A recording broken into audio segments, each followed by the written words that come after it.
አሰላሙ አለይኩም ወራህመቱላሂ ወበረካቱ። ውድና የተከበራችሁ የኢክሩ ቤተሰቦች እንዴት ናችሁ? እኔ ደህና ነኝ አልሐምዱሊላህ። ባለፈው እንደዚህ ዶሮ ምናምን እያረባሁ ነው ብያችሁ ነበረ።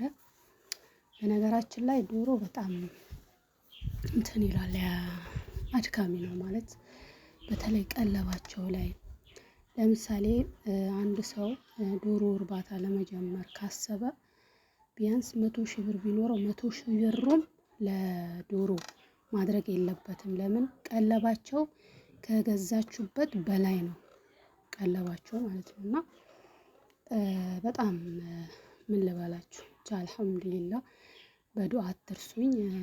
ሰሞኑን ኢንተርኔት አልቆብኝ ነው የጠፋሁት። ኢንተርኔት አልሞላሁኝም ለዛ ነው የጠፋሁት። እና ሰብስክራይብ፣ ሼር፣ ኮፒ ሊንክ እያደረጋችሁ አበረታቱኝ። ኢንተርኔቱን ብቻ ሳይሆን ትንሽ አሞኛል ለዛ ነው የጠፋሁት ማለት ነው። እና ባላ አበረታቱኝ እያልኩኝ ማጸናችኋለሁ ልበላችሁ። አሰላሙ አለይኩም ወራህመቱላሂ ወበረካቱ። ድምፄ ራሱ በደንብ እየወጣ አይደለም። እንግዲህ ምንም ማድረግ አልችልም።